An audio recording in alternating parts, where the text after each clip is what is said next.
Hello and welcome to You Are Loved. I am your host, Sarah McCormick, and I am so glad that you're here today.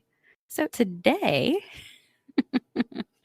I am actually recording this podcast in this little break room area at Delaware Law, where my husband is finishing up his second night of his L1 year of law school.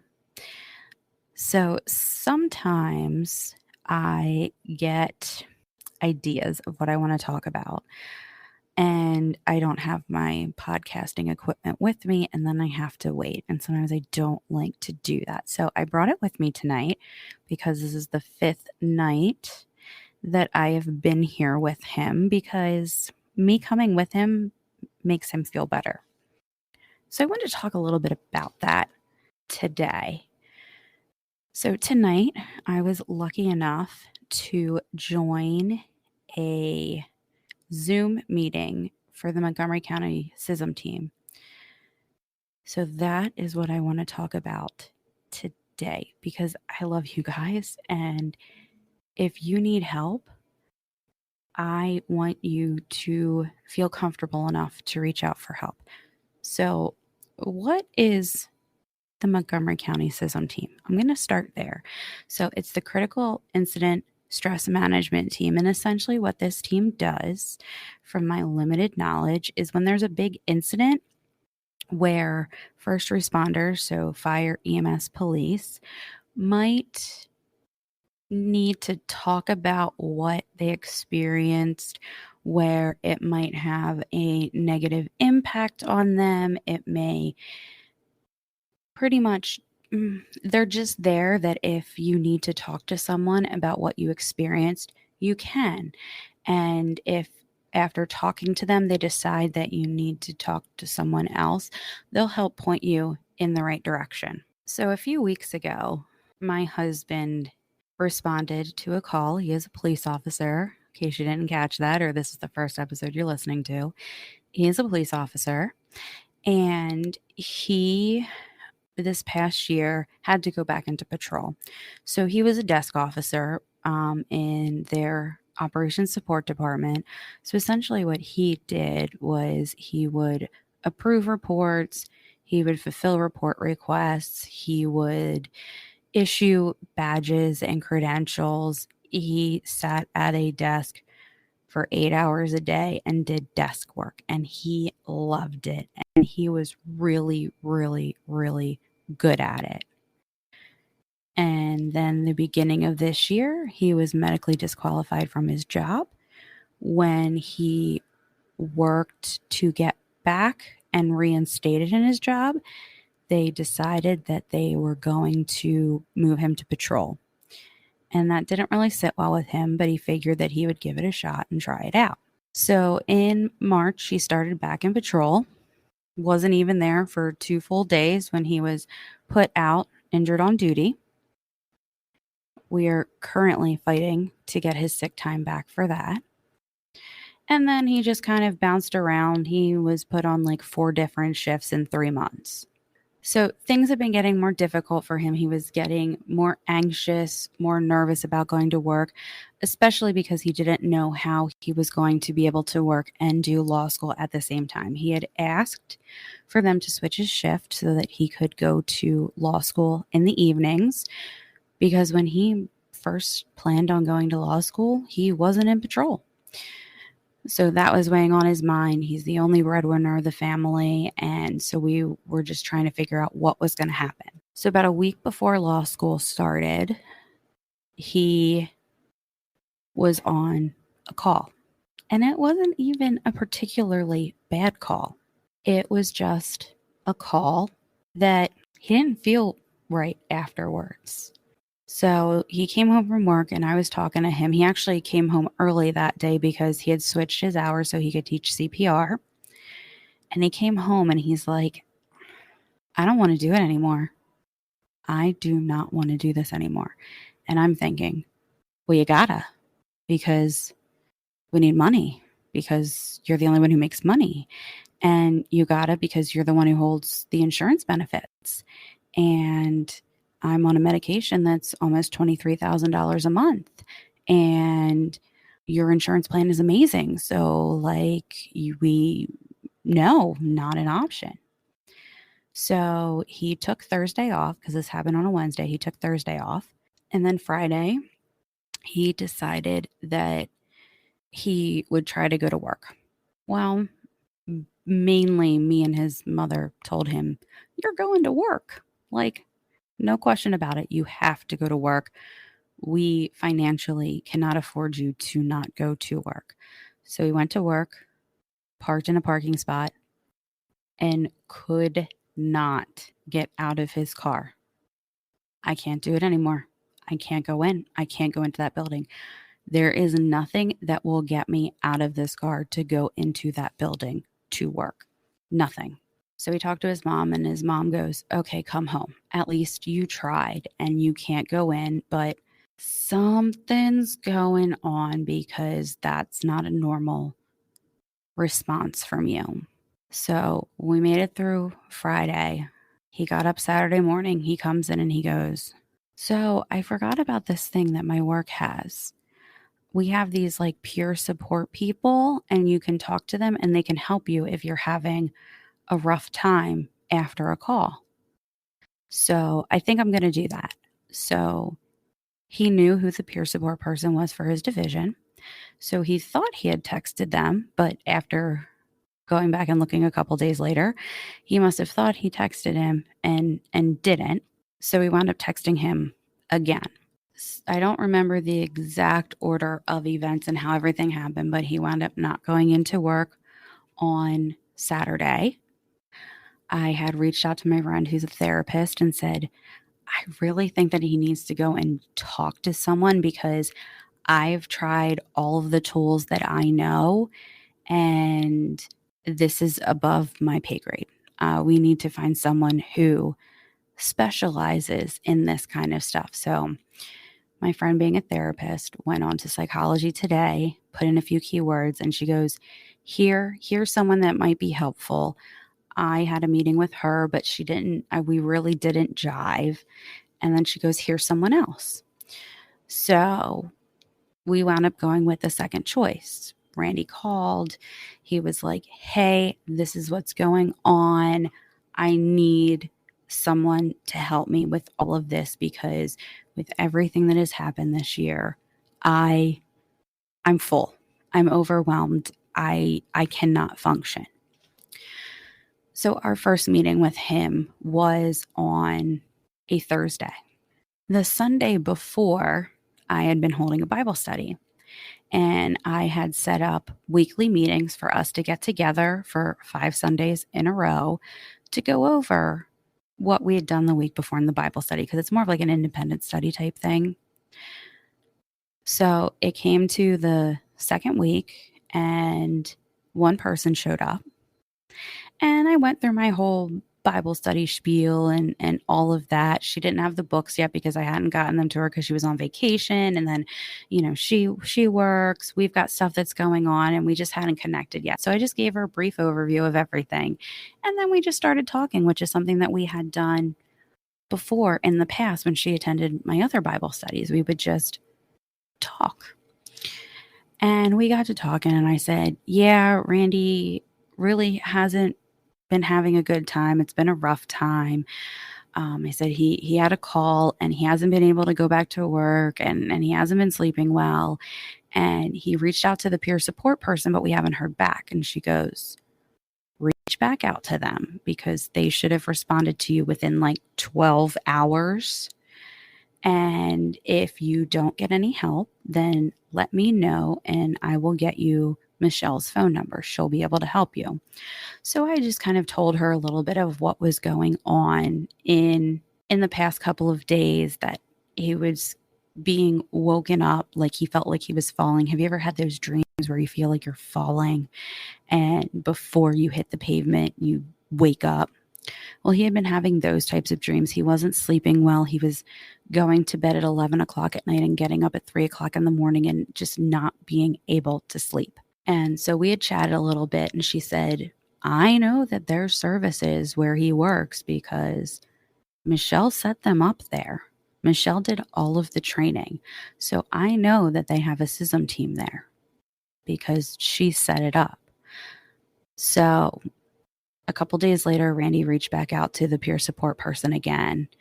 And he goes, I guess I didn't text him because the last text message I have either to him or from him was March. I was like, oh, maybe you dreamt it. He goes, I don't know. So he reached out and he goes, I got a response back like right away. I was like, okay, well, that's what I would expect because, you know, if you're asking for help, you don't really want to wait for someone to get back to you. So he had talked to the peer support person, Steve, and he said, okay, well, you went to your first therapy session. Okay. Well, since you went to your first therapy session already, then that's pretty much out of my scope of practice. So what he does is he talks to the officer. He's someone that if they need to vent, if they need to talk, that person is there to listen, to help them get through that. They are trained.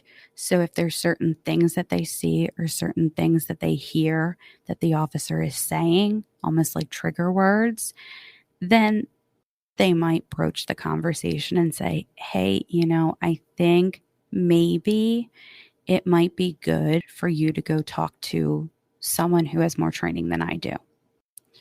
But since we had already scheduled an appointment with a therapist, he goes, that's pretty much as I would do for you. Because of how everything is set up, he had to call EAP, which is the Employee Assistance Program, and called them and said, I reached out to Steve and Steve told me that I had to reach out to you because I'm already seeing someone for this issue because it was so bad that we just went on our own and found someone. And their response, not so helpful. You're not on the list of people who were at that call, so I don't think there's anything that we can do for you. So the number one thing is when someone is reaching out and asking for help, you don't tell them that you can't help them. So kind of after that all happened, I reached back out to my friend Christine from Bible study and I said, can you send me Michelle's info? Because I think Randy really needs to have a conversation with her because this isn't working how I expected it to work or how I even think that it should work. So he wound up calling her and they had this conversation during orientation week at law school.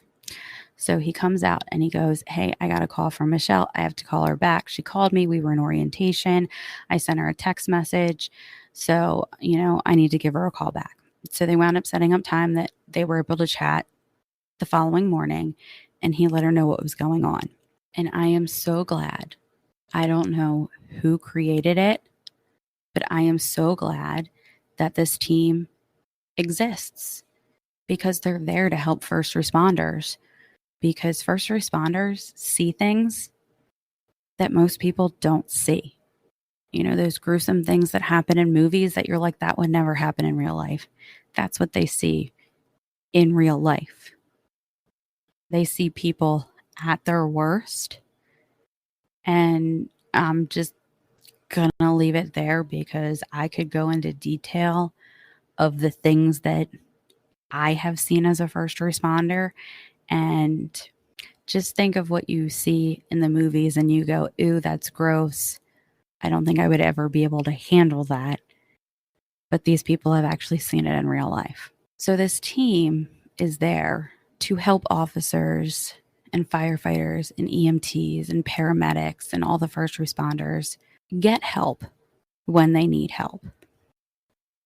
So we had talked to Michelle and Michelle said, do this process and then let me know how everything is going so that if you need help, I can help.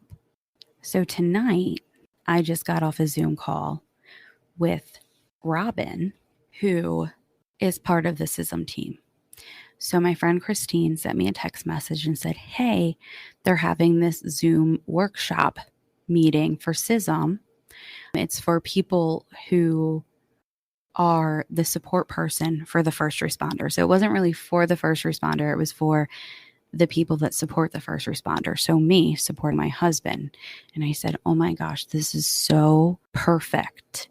And I'd kind of forgotten about it. And I was like, oh, I need to email and get the Zoom link. So I emailed her today at like 3:00 in the afternoon. I said, oh, I hope it's not too late. Can you send me the Zoom link? I think this will be perfect for what is happening in my life right now. So she sent me the Zoom link, and I'm one of those people where I come super, super, super early. So I was like logged into the Zoom meeting like 10 minutes before we needed to be there. And just my luck, for some reason, my internet just decided to crap out. It just did not like Zoom. So then I had to get off my computer and then get onto my phone and all of that. But that was fine. We got everything all set up. But I had said to her, I think this will be really good because I've kind of done all that I can do for my first responder husband. And anything that I can learn to help him more, I want to do. So we got into this call, and there's not a lot of people there. It's me and then two other first responders. And one of those first responders brought her person with. She goes, I brought my person with because I wanted him to sit in on this.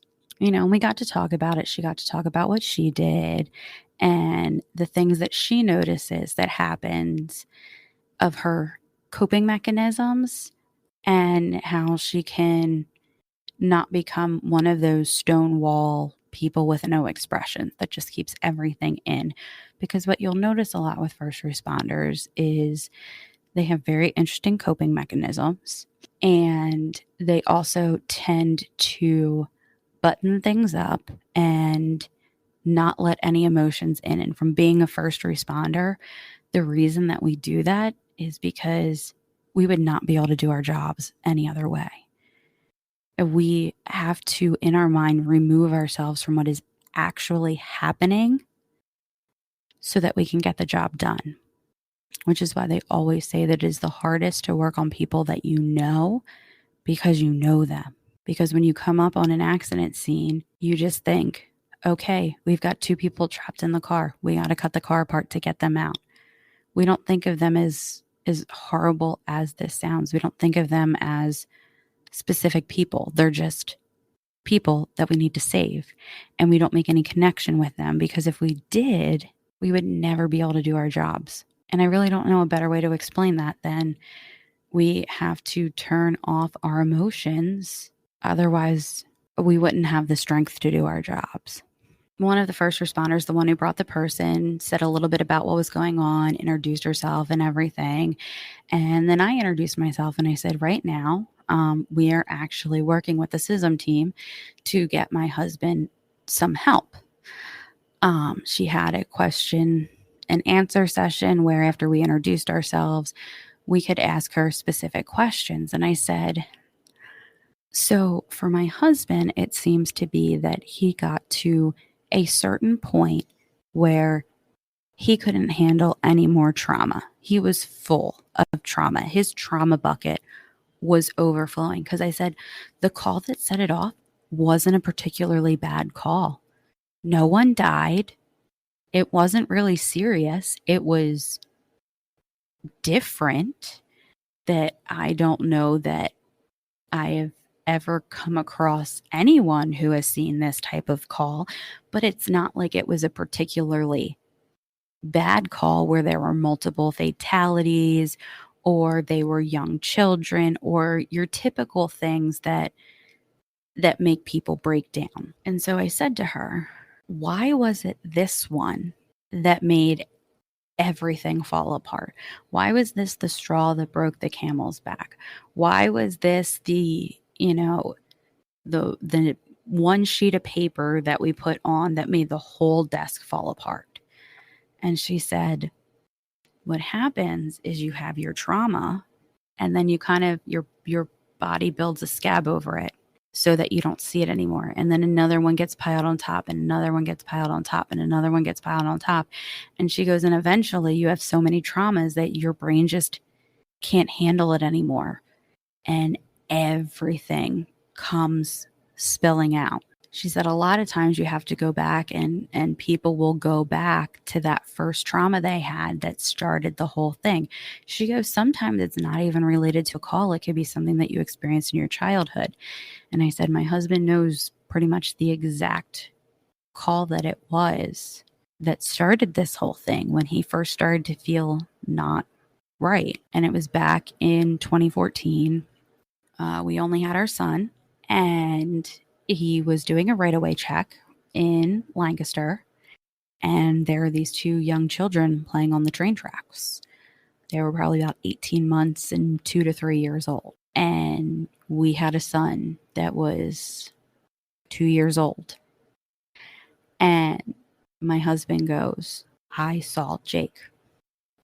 So he stopped and he got the kids off the train track, and then he's trying to figure out, where are your parents? Well, they were an Amish family and they were working in the field. So he finally found them and he goes, your kids were playing on the train track. That's really not safe.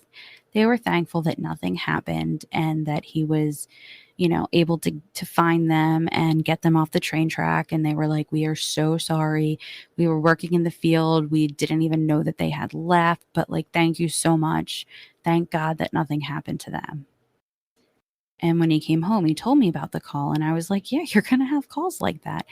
You're going to have calls where you're going to come home and you are going to literally roll me over in bed and make sure that I'm still breathing because you got dispatched to a hospice call where the wife passed away in her sleep. Or you're going to come home and hug our kids because there was a child about that age in an accident that you responded to. When I was in 3rd grade, my cousin died in a house fire, and my dad was actually there working that fire. And when he came home, because we were 2 weeks apart, I was 2 weeks older than her. When my dad came home, he made sure that I was okay. The thing that really stunk about that was it was family. It was his cousin's daughter that died in the fire. And so he came home and that was probably the first time I'd ever seen my dad cry because it hit that close to home. And you're going to have those calls where it hits close to home and it takes you a little while to get over it. And you keep telling yourself, we don't live near train tracks. There's no way that Jacob would ever be on train tracks because the closest train tracks to us are 35 miles away. There's no way that he's going to walk 35 miles to get to train tracks. And you have to keep telling yourself, it's not going to happen. It's not going to happen. And this is why. But then you have more traumas that keep piling on top of it. And for him, he got to the point where he was just full. His coping mechanisms weren't working anymore. One of the most common coping mechanisms between first responders is joking. My dad literally called me one day and said they had a crispy critter. And I feel bad saying that, but that is how you disassociate it so that you can keep doing your job. That's their coping mechanism. And when Randy talked to Michelle, Michelle said, I can tell that your coping mechanisms are no longer working because you're trying to be sarcastic and it's not working because I know that's probably one of your coping mechanisms. So I was on this call tonight and it was probably one of the best things I ever could have done. Got to chat with someone who's on the SISM team and she broke things down for me. What I realized was that you can experience trauma and not even realize that you experienced trauma. So usually what happens for first responders is they see traumatic events. It's just part of the job. And what their body does is it creates a scab over that traumatic event so that you don't see it anymore. I mean, think about when, you scratch open a bug bite and stuff comes out, and then your body puts a scab over it. And then you forget about it because stuff isn't coming out anymore. And that's what your body does when you experience trauma. It puts a scab over it. And then you have your next traumatic event, and another scab is built. And then the next traumatic event, and another scab is built, so that you're not actually experiencing or processing this trauma that you've experienced. Now, what we find with first responders is that eventually there comes a point where they can't scab over anymore, and they can't ignore the trauma that happened. And the crazy thing is, it doesn't even have to be that big of a trauma. I mean, for my husband, it wasn't a fatality, but what happened was the scab started to rip off. And then all of the stuff that it had been holding down started coming up.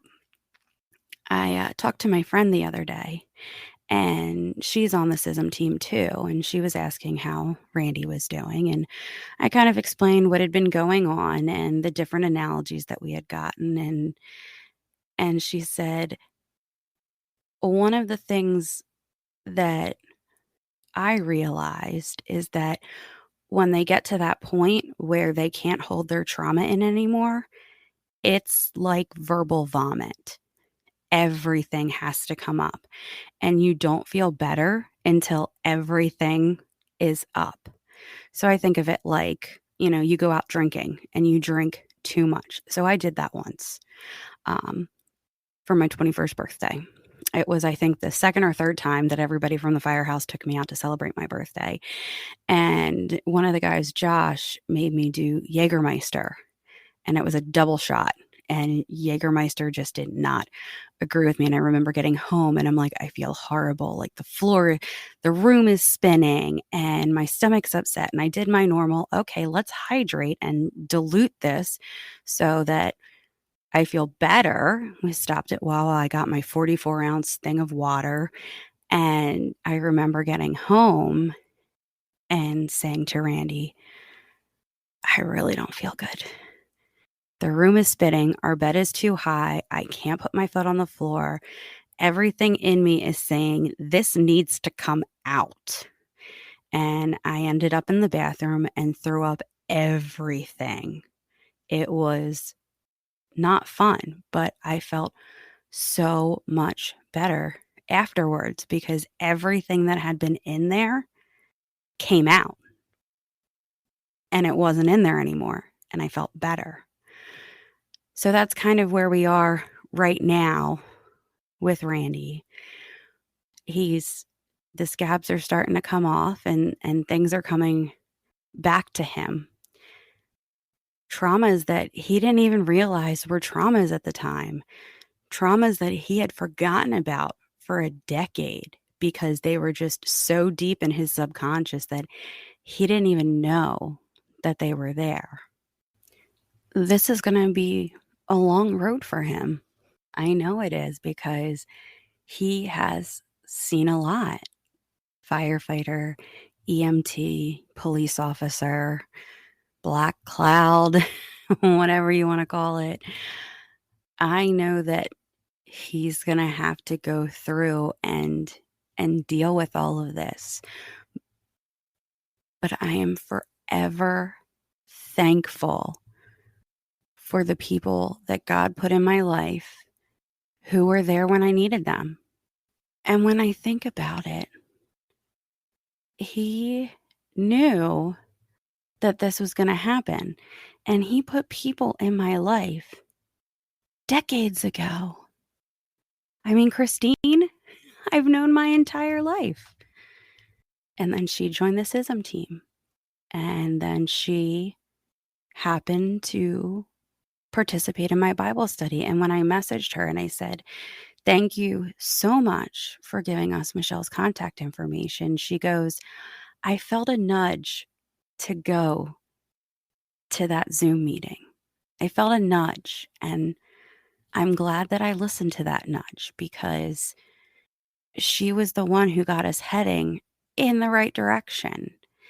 And it just so happened that Robin from the SISM team was having a workshop a few days after all of this had really started rolling. And it was nice because it was a safe space where I could explain what was going on, what I was seeing, and she could put fact behind it that, yes, that's a typical response when someone is beginning to process all of the trauma that they've seen. And yes, you will find that they don't have a lot of empathy because it's a defense mechanism. And just the different things that I had known from being a first responder myself. So it's nice because I kind of know both sides of it. I know the types of things that he had seen, and I know what our brains do to protect ourselves. But I also know what it's like not knowing what he's seen and how it's affecting him, but knowing how he portrays himself and how he responds to stuff. And then just the little things that he doesn't even pick up on. One of the things we talked about in our session with our therapist was that a lot of times when we go through specific trauma, we want to protect our family. And we have this anxiety where we can't leave them because then we can't protect them. And my husband goes, I don't do that. And I said, yeah, you do. With our daughter, 100%. I can list the things that you do that make me go, that's interesting. And it was something that he didn't even realize that he was doing. So if you are a first responder, or you know a first responder, or you love a first responder, and they are going through something, and chances are they're not going to talk about it because they think, I only saw it, it didn't happen to me. They try and downplay what happened. My husband does it. I wasn't there on scene. I just helped load her into the ambulance. Everybody processes trauma differently. My friend just lost her dog, died right in front of her eyes. And she's been having trouble processing this. And she had a post on Facebook where she goes, I didn't have to carry the dog to the car, take the dog to the vet, and have the vet declare him dead. So I wrote back to her and I said, I understand what you're trying to do, but don't forget, you have grief too. His grief isn't bigger than your grief because he was the one who had to take the dog. It doesn't matter. Your grief is your grief, and you're going to process it the same, and you're going to process it differently. And don't think that your grief isn't as important as his grief. Don't think that your trauma isn't as important as his trauma, because we're all unique. If you need help, if you need someone to talk to, I know at least in my area, there's the Montgomery County SISM team who can help you.